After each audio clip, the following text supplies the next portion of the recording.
जय हिंद बच्चों, स्वागत है आपका मेरे YouTube चैनल अफसरदोजी में। आज मैं आपको भारत देश की शासन प्रणाली के बारे में बताने वाला हूँ। मॉडल से बोलते हैं हम कि किस तरह से भारत सरकार काम करती है। ठीक है, तो हम आज पढ़ने वाले हैं मॉडल के बारे में कि सरकार किस तरह से काम करती है। तो हम पढ़ेंगे आज शासन प्रणाली। शासन मतलब काम करने का तरीका। ठीक है, तो हम पढ़े भारत देश के बारे में पढ़ेंगे, फिर थोड़ा बाहर की ओर जाएंगे। वैसे मैं आपको छोटी सी बात यहाँ बताना चाहता हूँ, वो यह है, आपने सुना होगा कि अमेरिका के अंदर राष्ट्रपति बहुत ज्यादा पावरफुल होते हैं, जो वो बोलते हैं वो हो जाता है। फिर आपने ये भी सुना होगा कि भारत देश के अंदर प्रधानमंत्री बहुत पावरफुल होते हैं, वो जो बोलते हैं हो जाता है। जैसे एग्जाम्पल के लिए सन 2016 में देश में नोटबंदी हुई थी। उन्होंने कहा था कि 1000 और 500 के पाए नोट बंद होंगे तो बन जाएंगे, तो चलन में नहीं रहे। बात समझ आ रही है? तो ऐसे अब बहुत से बच्चे डाउट खाते हैं कि सर ये समझ नहीं आता कि कहीं पर राष्ट्रपति ज्यादा पावरफुल है तो कहीं पर प्रधानमंत्री ज्यादा पावरफुल है, ये हो क्या रहा है? ये समझे जो पहले पढ़ाई कर रहे हैं। तो बच्चों, मैं आपको वही समझाने आया हूँ कि कहाँ पर कौन कितना पावरफुल होता है, उसे बोलते हैं हम सिस्टम। कौन से देश में कौन सा सिस्टम अपनाया गया है, जहाँ पर राष्ट्रपति पावरफुल होता है, जहाँ पर प्रधानमंत्री पावरफुल होता है, तो उस सिस्टम के बारे में आज पढ़ने वाले हैं। शुरुआत करते हैं भारत के सिस्टम के बारे में। ठीक है, शासन प्रणाली। ठीक है, तो यहाँ पे हम एक वर्ड जोड़ेंगे इसके अंदर, संसदीय शासन प्रणाली। ठीक है, जैसे कि आपको पता होगा संसदीय नाम से चल रहा है कि संसद है ये। ठीक है, संसद, जैसे कि लास्ट वीडियो में मैंने आपको बताया था संसद को लेकर कि संसद हमारे देश के अंदर कानून बनाने की एक प्रक्रिया है, जो कि क्या है, संप्रभुता है। वो क्या है?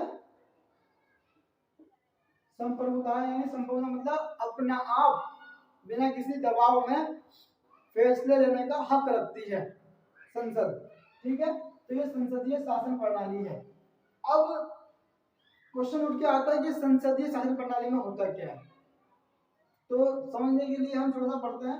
पहले हम पढ़ने वाले ये कि संसदीय शासन प्रणाली जो है वो कहाँ से अडॉप्ट की गई है। तो वो अडॉप्ट की गई है आपकी यूके से। यूके मतलब ब्रिटेन से। ठीक है, भारतीय संविधान में संसदीय शासन प्रणाली को ब्रिटेन के संविधान से लिया गया है। ठीक है, तो ब्रिटेन और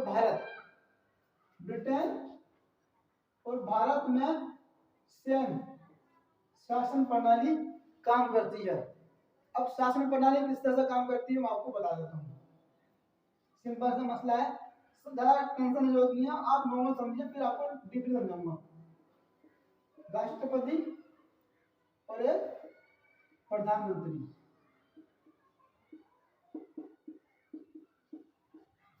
होता क्या है इस शासन प्रणाली में, क्या कौन क्या काम करता है। ठीक है, तो राष्ट्रपति जो होते हैं वो क्या होते हैं, वो नाम मात्र होते हैं। क्या होते हैं? नाम मात्र। और ये प्रधानमंत्री क्या होता है, सॉरी, प्रधानमंत्री क्या होता है, आपके वास्तविक होते हैं। क्या होते हैं? वास्तविक। नाम मात्र शक्ति इनके पास होती है और इनके पास वास्तविक शक्ति होती है। ठीक है, अब मैं क्या जानना चाह रहा हूँ आप समझिए। संसदीय शासन प्रणाली के अंदर राज्य के या राष्ट्रीय या देश के दो मुखिया होते हैं। एक सरकार का मुखिया होता है और एक राष्ट्र का मुखिया होता है। ठीक है, राष्ट्रपति क्या होता है, राष्ट्र का मुखिया होता है, और जो प्रधानमंत्री होता है वो सरकार के मुखिया होते हैं। क्या होता है? सरकार के मुखिया होते हैं। क्लियर है? दो पद है यहाँ पर, राष्ट्रपति और प्रधानमंत्री। अब हम थोड़ा सा आगे उठते हैं। जैसे कि मैंने आप यूज करा नाम मात्र और एक वास्तविक वर्ड, तो मैंने यूज क्यों करा ये वर्ड मैं आपको बताना चाहता हूँ। संसदीय शासन प्रणाली के अंदर राष्ट्रपति नाम मात्र के होते हैं, जबकि प्रधानमंत्री क्या होते हैं, वास्तविक होते हैं। भारतीय संविधान का एक आर्टिकल है, आर्टिकल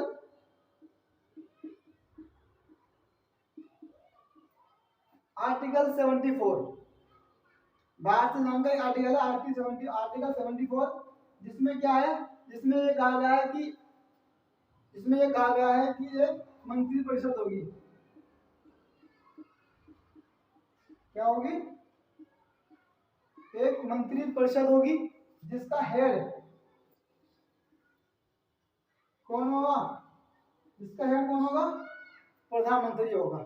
ठीक है, और ये जो मंत्री परिषद होगा ये क्या करेगी, ये सलाह देने का काम करेगी। किसको सलाह काम करेगी, राष्ट्रपति को। और मोस्ट इम्पोर्टेंट चीज क्या है, वो सलाह राष्ट्रपति को क्या होगी, माननी पड़ेगी। क्लियर है। अब आप थोड़ा सा यहाँ पर नॉर्मली समझते हैं, मैंने आपको भी पढ़ाया गया है। मैं आपको बता देना चाहूँ, सिंपल शब्दों में कहूँ, हमारे देश के अंदर, भारत देश के अंदर जो शासन प्रणाली अपनाई गई है उस शासन प्रणाली का नाम संसदीय शासन प्रणाली है, जिसमें यह कहा गया है कि राष्ट्रपति राष्ट्र का अध्यक्ष होगा और प्रधानमंत्री सरकार के मुखिया होंगे, जिसमें राष्ट्रपति नाममात्र के हेड होंगे जबकि प्रधानमंत्री वास्तविक हेड होंगे, एक्चुअल में हेड होंगे।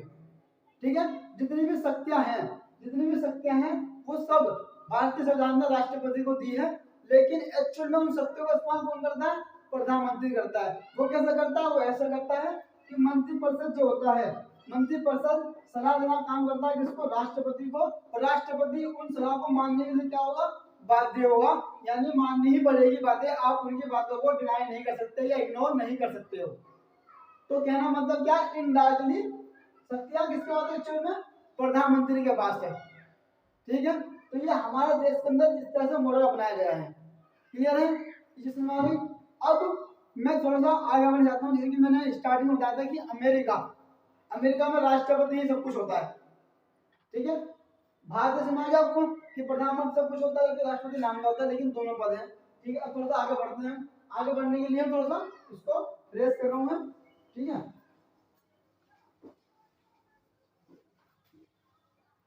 जैसे कि मैंने बताया संसदीय शासन प्रणाली, तो ये क्या है, ये सरकार का एक रूप है। ठीक है, सरकार का काम करने का तरीका है कि सरकार किस तरह से काम करती है। क्लियर जी, तो हम बात करते हैं सरकार की। तो पहले तो हमने पढ़ ली जो कि हमारी संसदीय शासन प्रणाली है, संसदीय शासन प्रणाली। ठीक है, हमने भी पढ़ी है संसदीय शासन प्रणाली, जिसमें राष्ट्रपति प्रधानमंत्री होते हैं, जिनके पास राष्ट्रपति जो होते हैं शक्तियां उनके पास होती है, लेकिन शक्तियां होती है नाम की होती है, वो यूज नहीं कर सकते। और एक्चुअल शक्ति किसका होती है, प्रधानमंत्री के पास होती है, मैंने आपको बताया। दूसरी जो शासन प्रणाली होती है उस शासन प्रणाली का नाम होता है अध्यक्षात्मक शासन प्रणाली। अब सब बोलोगे सर ये क्या होती है, सब बच्चे बोलोगे सर ये क्या होती है।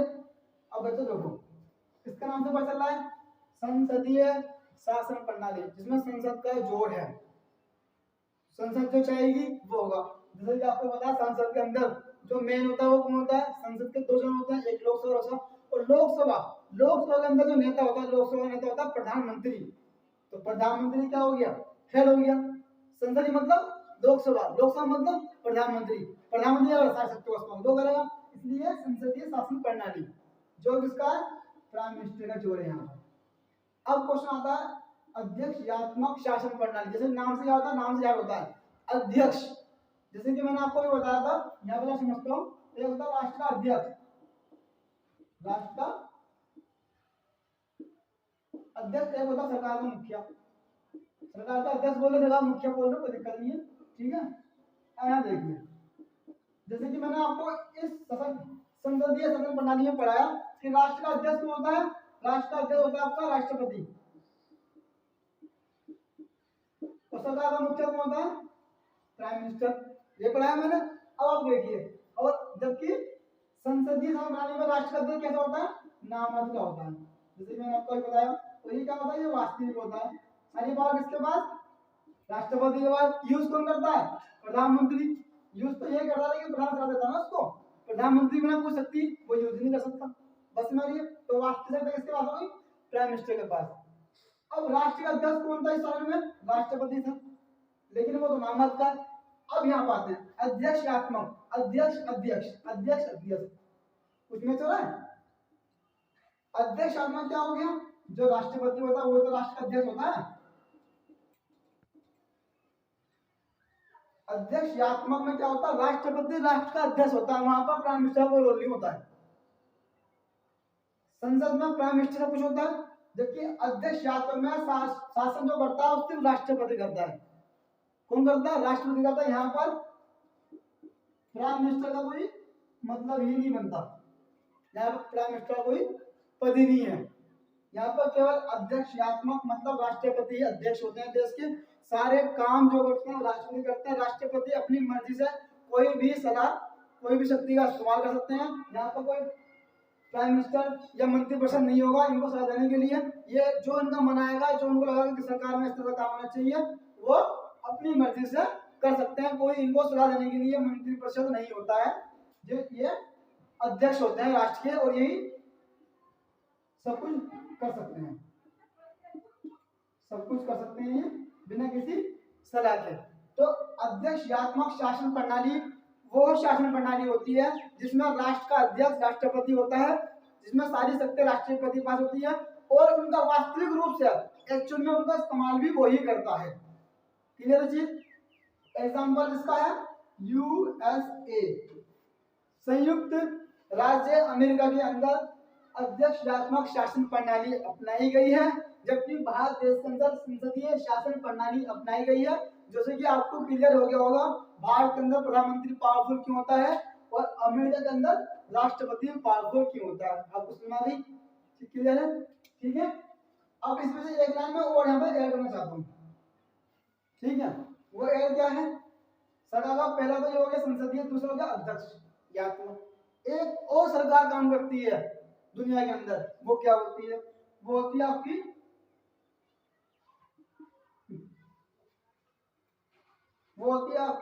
अर्ध अध्यक्षात्मक शासन प्रणाली।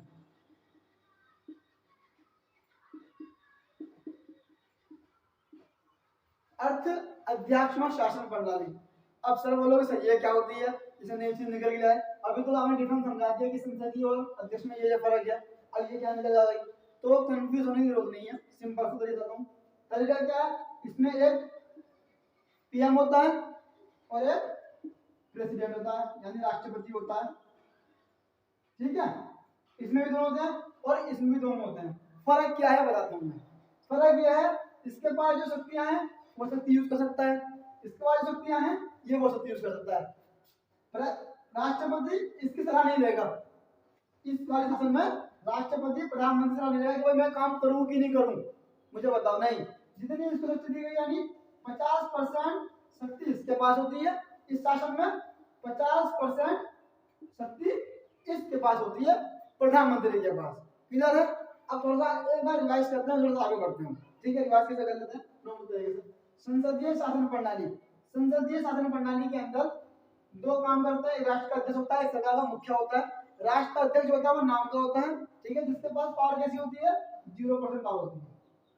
क्या होती है, 0% पावर होती है। जबकि जो प्राइम मिनिस्टर होता है उसके पास पावर कैसी होती है, 100% पावर होती है। बस हमारी क्लियर है। अब जब मैं इसे घूम फिर के यहाँ आता हूँ, अर्ध अध्यक्ष में क्या होती है, इसमें यह है कि प्राइम मिनिस्टर पास 50% है, राष्ट्रपति पास जो है 50% पावर है।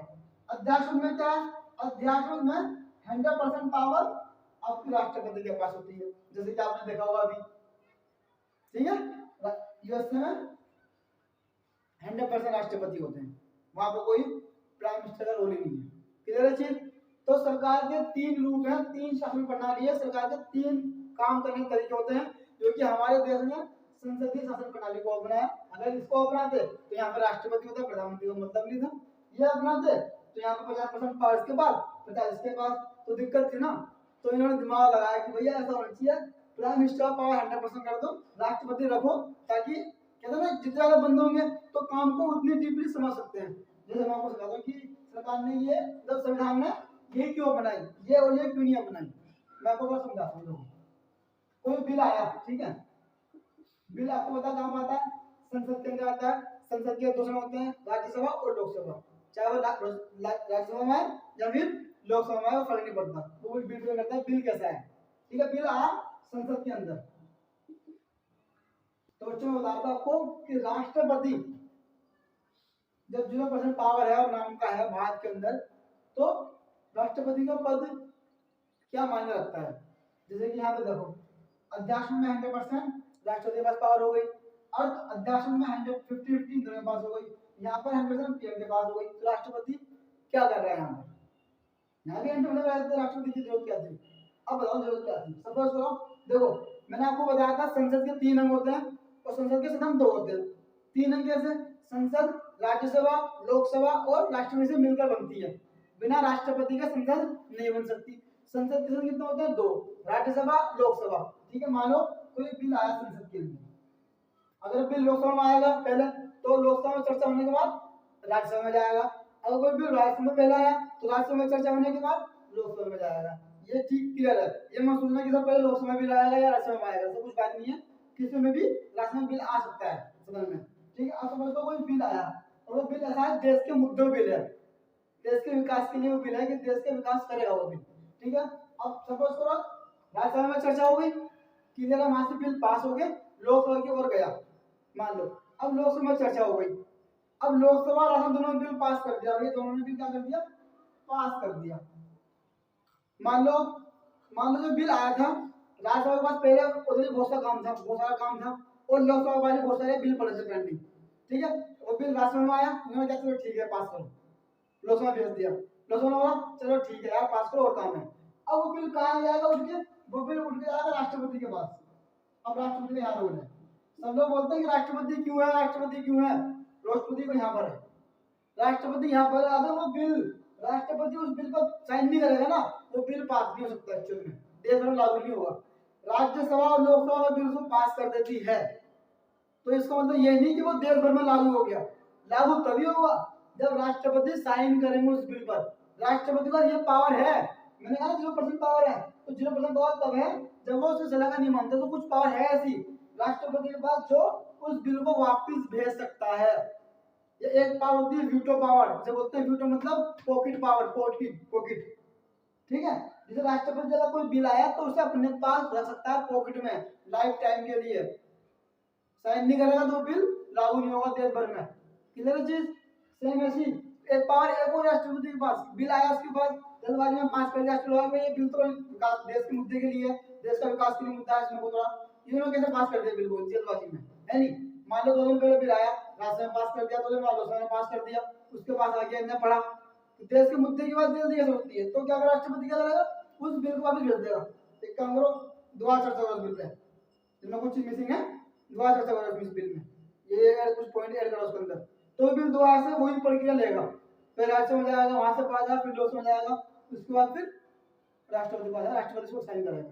तो समझ लो, यानी कहना मतलब ये है कि कोई भी अगर देश के विकास के मुद्दे की बात है जो कि बड़ी है, तो उस पर चर्चा करने के लिए पिलर बना दिए गए हैं। जितनी ज्यादा चर्चा उतना अच्छा रिजल्ट, ताकि जल्दबाजी में कोई भी कानून पास ना हो, जल्दबाजी में कोई भी ऐसा फैसला ना ले जाए जो देश के लिए नुकसानदायक हो। इसलिए राष्ट्रपति का पद महत्वपूर्ण यहाँ हो जाता है। किधर चीज? ये चीज है।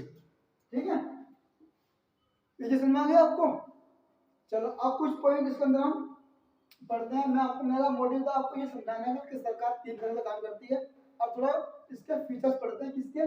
संसदीय शासन प्रणाली के फीचर्स पढ़ेंगे हम। अभी तो प्रकार पढ़ा था, फीचर पढ़ेंगे। ठीक है, मैं उसको रिमूव कर देता हूँ, सॉरी रब कर देता हूँ। ठीक है,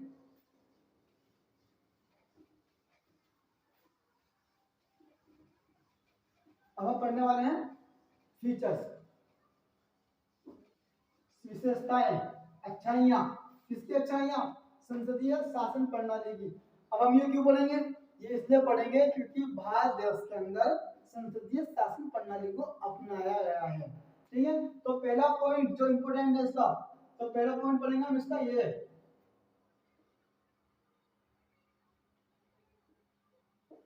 नामात्र और वास्तविक।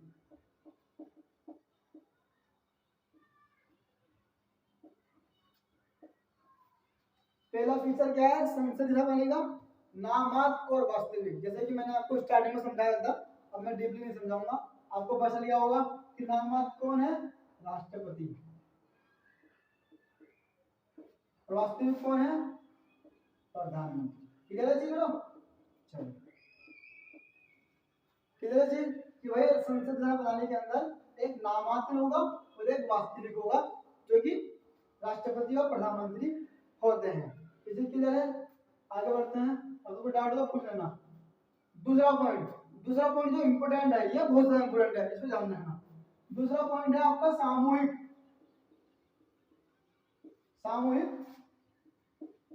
उत्तरदायित्व।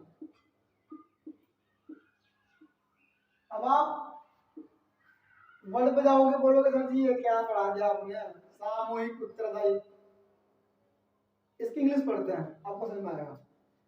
सामूहिक मतलब होता है कलेक्टिव। जैसे क्या आपने सुना होगा सामूहिक विवाह हो रहे हैं, यानी एक से ज्यादा विवाह होना, ठीक है, मतलब इकट्ठे होकर बहुत सारे लोगों का विवाह हो रहा है, तो ये सामूहिक मतलब होगा कलेक्टिव।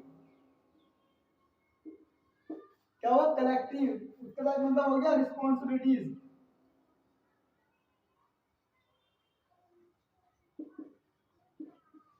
क्या हो गई? Collective responsibilities. अब आप सोचोगे सर ये कलेक्टिव रिस्पॉन्सिबिलिटी क्या है? देखो इसमें एक वर्ड आ गया कलेक्टिव मतलब है इकट्ठा होना, एक साथ मिलकर काम करना से बोलते हैं कलेक्टिव वर्किंग, ठीक है। अब रिस्पॉन्सिबिलिटी मतलब कलेक्टिव रिस्पॉन्सिबिलिटी, यानी एक साथ जिम्मेदारी। अब उसे बोलेंगे इसमें इसका क्या रोल? इसका रोल देखो यहाँ पे क्या है, जैसे कि मैंने आपको बताया था स्टार्टिंग में वीडियो में ही कि एक मंत्री परिषद होता है,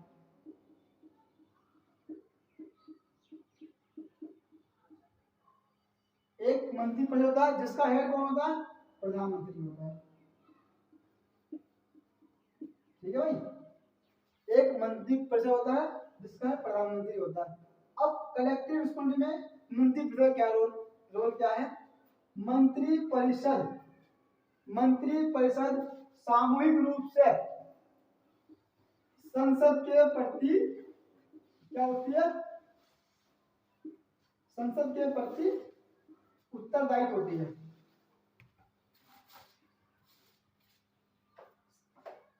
मंत्री परिषद संसद के प्रति उत्तरदायित्व होती है, यानी संसद के प्रति उत्तरदायित्व मतलब संसद के प्रति रिस्पॉन्सिबल होती है। पूरी मंत्री परिषद संसद के प्रति रिस्पॉन्सिबल का मतलब यह है कि संसद के प्रति जिम्मेदार होती है पूरी मंत्री परिषद, और पूरी मंत्री परिषद हेड कौन होता है? प्रधानमंत्री, ठीक है। तो अब यहां समझिए आप कि पूरा मंत्री परिषद क्या करता है? इकट्ठा होकर काम करता है। इकट्ठा मतलब कैसे? एक साथ काम करता है, एक साथ काम करना बोलते हैं कलेक्टिव। और जिम्मेदारी का मतलब क्या है? आपको समझाता हूं। देखो सपोज करो मंत्री परिषद कोई बिल लाया, इसमें एक चीज बोलूंगा, इस संसद लिखा ना विशेषकर लोकसभा, फिर सोचा राज्यसभा, विशेषकर लोकसभा के प्रति क्या होती है? उत्तरदायित्व होती है, एक साथ काम करना, ठीक है। कलेक्टिव हो गया। रिस्पॉन्सिबल मतलब क्या हो गया? लोकसभा के प्रति रिस्पॉन्सिबल होती है, जिम्मेदार होती है। कैसे? मान लीजिए मंत्री परिषद कोई बिल लाई, क्या लाई? कोई बिल लाई, ठीक है, संसद के अंदर। अब वो बिल ना पास नहीं करवा पाई, कौन? पूरी मंत्री परिषद वो बिल लाई और इस बिल को पास नहीं करवा पाई। अगर वो बिल को पास नहीं करवा पाएगी तो पूरी मंत्री परिषद क्या करना पड़ेगा? त्याग पत्र देना पड़ेगा। क्या करना पड़ेगा? त्याग पत्र देना पड़ेगा। क्या को मतलब रिजाइन देना पड़ेगा अपने पोस्ट से, पूरी मंत्री परिषद को। अब आपको पता पूरी मंत्री का हेड कौन? प्रधानमंत्री। जब पूरी मंत्री खत्म हो जाएगी तो प्रधानमंत्री क्या हो जाएगा? वो भी खत्म हो जाएगा, लोकसभा हो जाएगी, भंग हो जाएगी। सुना रही बात? बिल लाई कौन? मंत्री परिषद। मंत्री परिषद बिल को पास नहीं करा पाई तो क्या वो पूरी मंत्री परिषद को त्यागपत्र देना पड़ेगा। जब अपना कलेक्टिव रिस्पॉन्सिबिलिटी कि भाई तुम एक साथ काम करने के बावजूद एक साथ काम कर दो और बिल को पास नहीं करा पाए तो क्या होगा? तुम क्या कहते हैं? आप गैर जिम्मेदार हो गए आप, ठीक है। तो मंत्री परिषद क्या करती है? एक साथ काम करती है। अगर वो बिल पास नहीं करा पा रही है तो पूरे बिल का मतलब त्यागपत्र, पूरे मंत्री को त्यागपत्र देना पड़ता है। इसे बोलते हैं कलेक्टिव रिस्पॉन्सिबिलिटी, यानी लोकसभा के प्रति उत्तरदायित्व होती है। क्योंकि वे लोकसभा में सरकार उसी की बनती है जिसमें बहुमत प्राप्त होता है, ठीक है। बहुमत मतलब जितनी, जैसे कि मान लो 100 सीटें हैं पूरे देश के अंदर, एग्जाम्पल के लिए 100 में से आधी प्लस एक जो बोलते हैं बहुमत मिल जाना। तो मंत्री परिषद लोकसभा के प्रति उत्तरदायी इसलिए होती है क्योंकि वो बहुमत के तौर पर लोकसभा में बैठी होती है। अगर बिल लाई, अब बिल क्या होता है? बिल भी बहुमत से पास होता है। सपोज कीजिए अगर बिल ही फेल हो जाएगा तो मतलब क्या है? मंत्री परिषद का बहुमत नहीं रहा। जब बहुमत नहीं रहा तो क्या होगा? मंत्री परिषद को त्यागपत्र देना पड़ेगा, साथ में प्रधानमंत्री को भी त्यागपत्र देना पड़ जाएगा। जब बोलते हैं सामूहिक उत्तर दायित्व। क्लियर हो गया। अब हम तीसरे पॉइंट की बात और बढ़ते हैं, जो मैं हटा रहा हूं यहां से। तीसरा पॉइंट देखो क्या है। तीसरा पॉइंट हमारा है जो कि ये भी इंपोर्टेंट है। तीसरा पॉइंट है प्रधानमंत्री का नेतृत्व। प्रधानमंत्री का नेतृत्व। प्रधानमंत्री का नेतृत्व। अब इसका मतलब क्या है? अब और इसका मतलब क्या है? इसका मतलब होता है लीडरशिप। प्रधानमंत्री की लीडरशिप, पीएम की लीडरशिप। अब इसको समझने के लिए थोड़ा सा मैं समझाता हूँ क्या है। थोड़ा सा इसको ना एग्जांपल समझते हैं ताकि आपको समझ में आ जाए। देखिए, ये मान लो पूरा देश है, ठीक है। पूरा देश हमारा देश है, उसके अंदर कुछ राज्य हैं और कुछ केंद्र शासित प्रदेश है। तो लोकसभा की बात करते हैं, ऑब्वियसली भाई प्रधानमंत्री क्या होते हैं? लोकसभा के नेता होते हैं, बड़े नेता होते हैं। तो प्रधानमंत्री जो है लोकसभा चुन के आते हैं, ना कि राज्यसभा से आ सकते हैं, ऐसा नहीं है। लेकिन मेनली हम लोकसभा चुन के आते हैं, ठीक है। सुन लीजिए, अब देखिए यहाँ पे हमारे देश के अंदर राज्य और केंद्र शासित प्रदेश, हमारा देश राज्य और केंद्र शासित प्रदेश से मिलकर बना है। क्लियर है। अब बात करते हैं हम राज्य की, कि राज्य में लोकसभा की सीटें कितनी है टोटल और केंद्र शासित प्रदेश में कितनी है। देखिए, मैं आपको बता चुका हूं ऑलरेडी। केंद्र शासित प्रदेश में 19 सीटें लोकसभा की हैं। कितनी है? 19 सीटें लोकसभा की हैं। और जो कितनी सीटें हैं कि 524 सीटें आपकी राज्य से आती हैं। क्लियर है जी। तो टोटल सीटें कितनी है? 543 सीटें हैं। 543 सीटें हैं। अब मैं आपको बता देता हूँ, यूपी से लोकसभा की सीटें सबसे ज्यादा आती हैं, 80 सीटें लोकसभा से आती हैं। जबकि हम बात करें केंद्र शासित प्रदेश में, दिल्ली की बात करें तो 7 सीटें दिल्ली की आती है लोकसभा में, क्योंकि दिल्ली में 17 सीटें, केंद्र शासित प्रदेशों में 7 सीटें दिल्ली से आती हैं। अब थोड़ा सा आगे बढ़ते हैं। 543 सीटें हमारे देश के अंदर, पूरे देश के अंदर है, ठीक है। मान लीजिए ये एक अलग राज्य है, ये अलग राज्य है, ये अलग राज्य है, ऐसे बहुत सारे राज्य है दिल्ली के अंदर, ठीक है। ऐसे बहुत सारे राज्य हैं।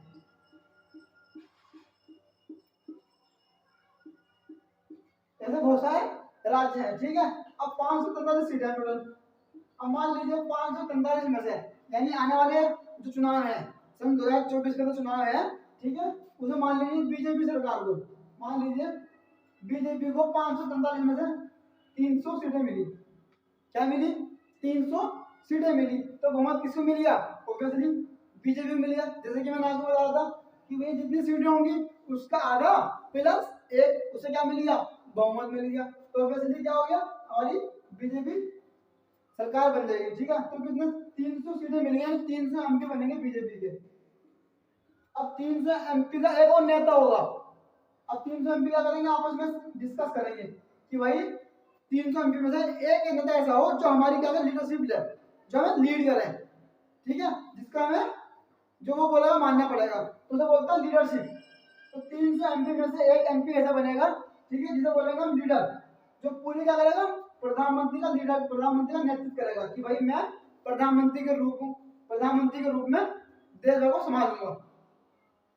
बात क्लियर है भाई? ठीक है। तो कौन करेगा? इन तीन में से एक बनेगा लीडरशिप के रूप में। ये है प्रधानमंत्री का लीडरशिप, कि भाई प्रधानमंत्री के रूप में एक नेता या एक एमपी प्रधानमंत्री नेतृत्व कर रहा है। इस तरह से प्रधानमंत्री का नेतृत्व होता है संसदीय शासन प्रणाली में। इसे क्लियर हो गई? चलिए अब थोड़ा आगे बढ़ते हैं।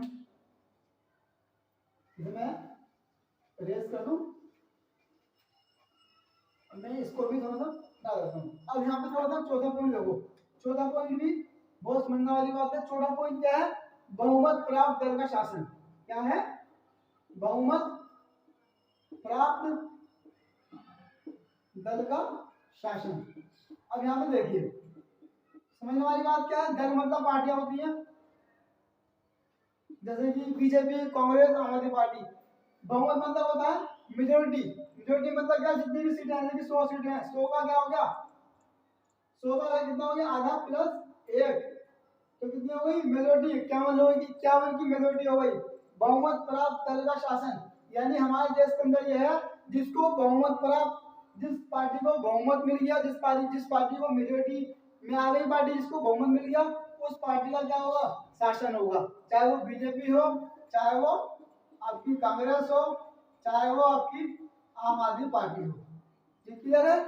जिसको बहुमत प्राप्त उस पार्टी का शासन देश के चलेगा। जैसे कि आप देखते आ रहे हो बीजेपी लास्ट 2 बार से शासन में रही है, क्यों? क्योंकि उनको बहुमत प्राप्त था। क्लियर है चीज। अब आगे बढ़ते हैं, बहुमत प्राप्त करके शासन। अब थोड़ा सा इसमें तो डीपली पढ़ लेते हैं, ठीक है। मान लीजिए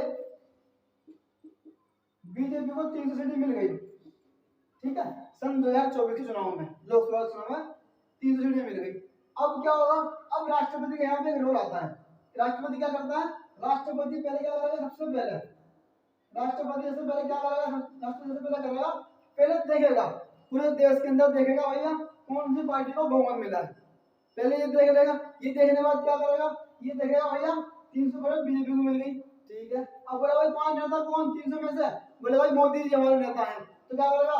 तो मोदी क्या बना देगा? मोदी जी को वो प्रधानमंत्री बना देगा कि भैया ठीक है प्रधानमंत्री बना दो। कौन करेगा? राष्ट्रपति प्रधानमंत्री क्या का शपथ दिलाएगा, ठीक है, प्राइम मिनिस्टर की। अब क्या होगा? अब अन्य जो मिनिस्टर होंगे, ये बोलते हैं काउंसिल ऑफ मिनिस्टर बोलते हैं, या मंत्रिमंडल जो होंगे, तो राष्ट्रपति क्या करेगा? राष्ट्रपति करेगा उनको भी नियुक्त कर देगा, किसकी सलाह से? प्रधानमंत्री की सलाह से, ठीक है। ये बात का प्रोसेस है। क्लियर हो? यहाँ पर क्वेश्चन आता है कि भाई प्रधानमंत्री की नियुक्ति कौन करता है? तो प्रधानमंत्री नियुक्ति कौन करता है? राष्ट्रपति। क्वेश्चन आता है मंत्रिपरिषद की नियुक्ति कौन करता है? कौन करता है? राष्ट्रपति करता है। लेकिन क्वेश्चन आता है किसकी सलाह से करता है? प्रधानमंत्री की सलाह से करता है। क्लियर हो गई? ये बहुमत प्राप्त दल का शासन संसदीय शासन प्रणाली के अंदर जिससे बहुमत प्राप्त उस पार्टी का शासन चलेगा। आप बंद करके याद कर लेना, ये डाउट करने वाली बात नहीं है, ठीक है। मैं इसको रब कर रहा हूँ। नेक्स्ट पॉइंट पढ़ते हैं इसका। नेक्स्ट पॉइंट देखो, ये भी बहुत इंपॉर्टेंट है। नेक्स्ट पॉइंट जो है 500 पॉइंट है, ये है राजनीतिक एकरूपता। अब राजनीतिक एकरूपता वाली बात क्या हुई? राजनीतिक एकरूपता देखिए भाई ये क्या होती है? राजनीतिक एकरूपता, एकरूपता मतलब होता एक समान। जैसे कि मैं हूं, मेरे साथ 2 बंदे हो रहे हैं, ठीक है, तो हम तीनों की क्या? तीनों की समान राय है, समान विचार हैं, बस मैं बोलते हैं एकरूपता। अब राजनीतिक एकरूपता का मतलब क्या? राजनीतिक एकरूपता का मतलब यह है जो मंत्रिपरिषद होता है, जो मंत्री होता है, जिसका अध्यक्ष, जिसका हेड जो होता है वो प्रधानमंत्री होता है, ठीक है। अब देखिए मंत्री परिषद के अंदर क्या होते हैं? नेता होते हैं, एमपी लोग होते हैं, समूह होता है। ये मंत्रियों का एक समूह है, ठीक है। क्या है? मंत्रियों का एक समूह है। ये समझिए, इसको मैं समझाता हूँ कैसे हो। मंत्रियों का एक समूह है ये मंत्री परिषद। अब इसके अंदर जो मंत्रियों का समूह है, जो इसके अंदर नेता बैठते हैं, वो कौन बैठेगा? वो हमेशा या तो बीजेपी से बैठेंगे, या हमेशा कांग्रेस से बैठेंगे, या हमेशा आम आदमी पार्टी से बैठेंगे। एक ही पार्टी के ही बैठेंगे। ऐसा नहीं है कि बीजेपी के कुछ बैठ गए, कुछ कांग्रेस के बैठ गए, कुछ आपके बैठ गए, ऐसा कभी नहीं होगा। ऐसा तब होगा जब गठबंधन की सरकार होगी। अगर सरकार बहुमत में है तो बीजेपी के बैठेंगे, नहीं तो कांग्रेस के बैठेंगे, नहीं तो आम आदमी पार्टी बैठेंगे। इसका मतलब क्या हो गया? राजनीतिक एकरूपता, यानी मंत्रियों की जो विचारधाराएं हैं, जो विचार हैं, वो क्या होंगे? वो क्या होंगे? सेम होंगे, ठीक है। मान लीजिए देश के अंदर विकास को लेकर कुछ बात करनी है, तो जो मंत्रियों का समूह है, मंत्रिपरिषद, कोई बोल रहा है कि भाई ऐसा होना चाहिए, कोई बोल रहा है ऐसा होना चाहिए, तो ऐसा नहीं होता है इसमें। यहाँ पर क्या है विशेषता? ये है कि राजनीतिक एकरूपता पाई होती है कि मंत्रियों का समूह होता है, उनकी विचारधारा सेम होती है कि भाई विकास के मुद्दे बात करें तो विकास ही चलेंगे और कुछ नहीं, ठीक है। ऐसा नहीं कि बीजेपी के अलावा कांग्रेस के बंदे से घुस गए या आम आदमी पार्टी के मंत्री से बैठ गए, नहीं। मंत्रिपरिषद केवल जिसकी सरकार बहुमत में होती है उसी के मंत्रियों का समूह होता है, उनकी विचारधारा कैसी होती है? सेम होती है। जो होता है राजनीतिक विचारधारा सेम होती है। क्लियर है चीज? चलिए आगे बढ़ते हैं।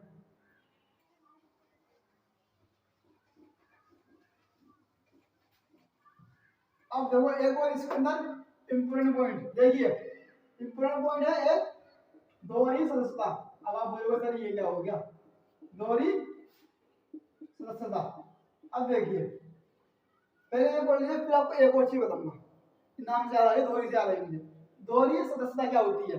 अब देखो संसदीय शासन प्रणाली के अंदर मैंने आपको एक चीज शायद बताई नहीं, लेकिन मैं बता रहा हूँ। सरकार के 3 अंग होते हैं, प्रकार और अंग में फर्क है, ध्यान रखना।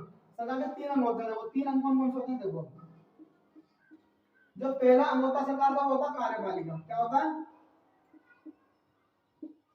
कार्यपालिका। दूसरा जो होता है वो होता है विधायिका। क्या होता है?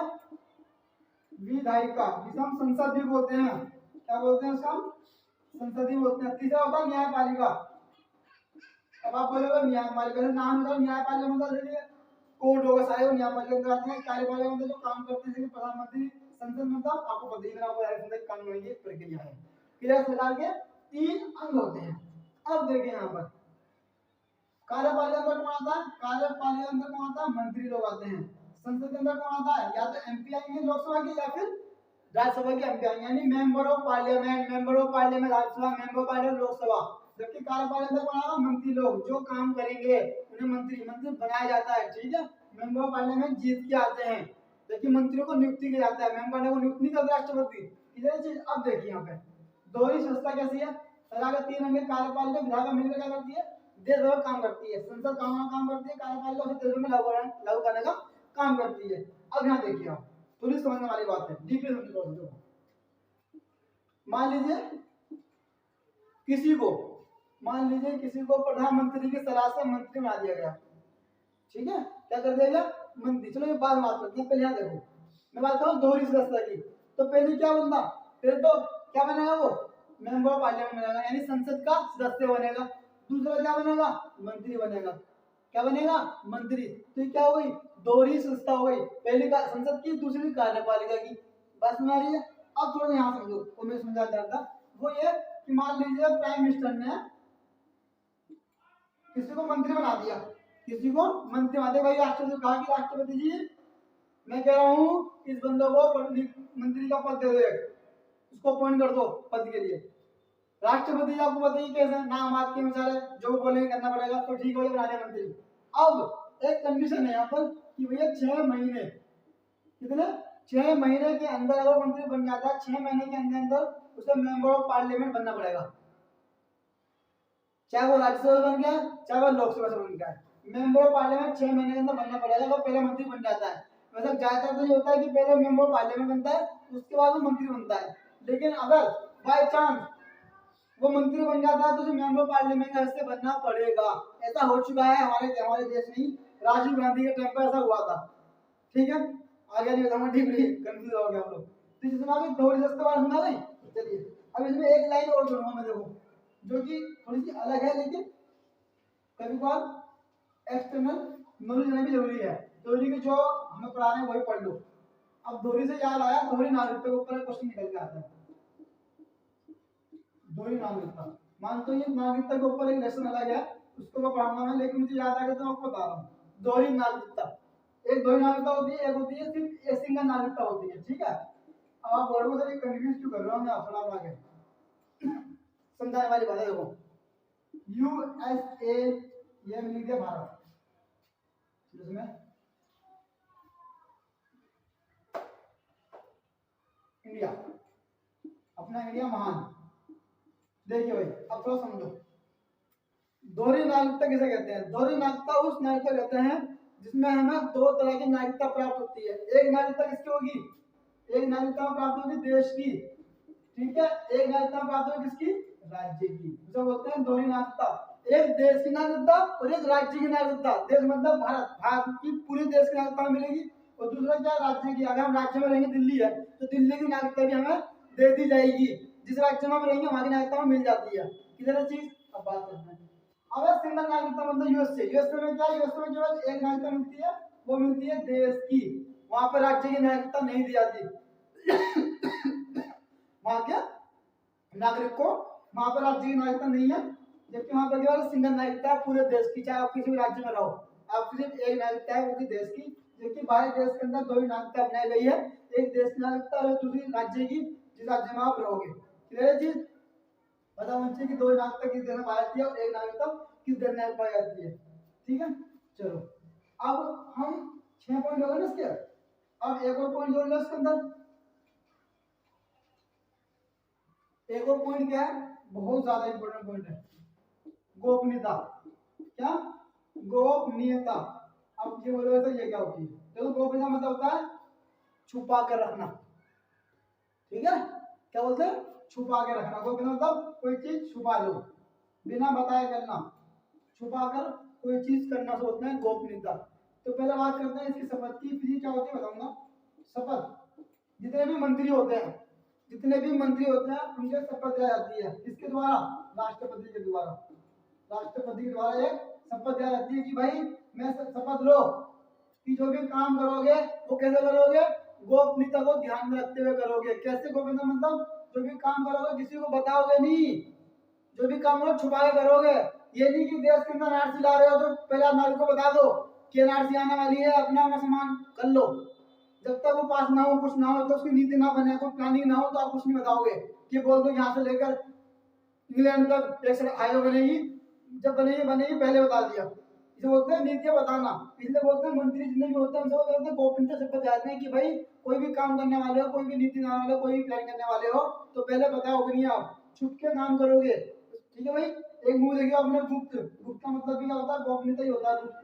ठीक है, छुपाना, किस चीज को छुपा लो उसे बोलते हैं गोपनीयता। ठीक है, क्लियर है जी? चलिए एक पॉइंट और जोड़ेगा उसको, मतलब लास्ट पॉइंट है। लास्ट पॉइंट क्या है? द्विसदनीय व्यवस्था। द्विसदनीय व्यवस्था। अब आप लोग बोलोगे ये तो सर मैं बता चुका है, आप कितना बताओगे?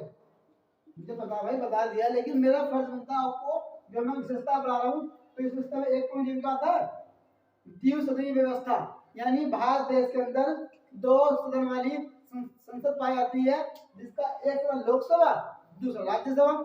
क्लियर है चीज? आई होप आपको सब समझ में आ गया होगा। फिर भी कोई डाउट हो तो मुझसे पूछ लेना। ठीक है, अगर ज्यादा डाउट हो दिमाग में आए तो कुछ मत सोचना, सिंपल सोचना कि भैया देश के अंदर जो होता है सारा काम प्रधानमंत्री, राष्ट्रपति के नाम पर होता है, काम प्रधानमंत्री करता है। प्रधानमंत्री का एक मंत्री परिषद होता है जो कि राष्ट्रपति सलाह देता है। अगर मंत्री परिषद कोई बिल लाए, ठीक है, कोई बिल लाएगी, अगर वो बिल पास नहीं करवा पाएगी तो पूरी मंत्री परिषद रिजाइन देना पड़ेगा, उसके साथ साथ प्रधानमंत्री को रिजाइन देना पड़ेगा। क्योंकि भैया मंत्री परिषद लोकसभा की प्रतिया होती है, उत्तरदायी होती है, रिस्पॉन्सिबल होती है। अगर लोकसभा में बहुमत खो देगी इसका मतलब क्या है? खत्म। ठीक है, त्यागपत्र देना पड़ेगा बहुमत नहीं उसके बाद, क्योंकि बिल भी जो होता है बहुमत से पास होता है। इधर ये चीज हो गई। उसके बाद एक प्रधानमंत्री का नेतृत्व होता है। प्रधानमंत्री का मतलब क्या होता है कि भैया प्रधानमंत्री का लीडरशिप कौन लेगा? तो जब मान लो कोई पूरे देश में चुनाव होते हैं तो एक पार्टी को बहुमत मिल जाता है, तो उन बहुमत में से किसी एक, जैसे 300 में मिल जाएगी पार्टी को, इसको 300 में से एक को नेता माना जाता है, उस नेता को प्रधानमंत्री बोलते हैं। वो नेता क्या करता है? पूरा मंत्री परिषद का, पूरे लोकसभा क्या करता है? लीड करता है कि कौन क्या करने वाला है, कौन क्या करेगा। ठीक है, उसके बाद क्या हो गया? उसके बाद बहुमत जिसे मिलेगा सरकार उसकी बनेगी। क्लियर है? उसके बाद बहुमत के बाद राजनीतिक एकरूपता थी, यानी जो मंत्री काम करेंगे मंत्री परिषद के अंदर वो सारी विचारधारा कैसी होगी? सेम होगी। अलग होगी तो काम करने में दिक्कत हो सकती है। ठीक है, उसके बाद थी गोपनीयता। गोपनीयता मतलब जो भी काम करेंगे छुपा के करेंगे, किसी को बताएंगे नहीं। तीसरा पॉइंट, लास्ट पॉइंट क्या था? द्विसदनीय व्यवस्था, जिसमें मतलब संसद के दो सदन होंगे, एक राज्यसभा और लोकसभा। अगर फिर भी कोई डाउट हो तो मुझे पूछ लेना, कमेंट करना, कोई दिक्कत वाली बात नहीं है। ठीक है, धन्यवाद।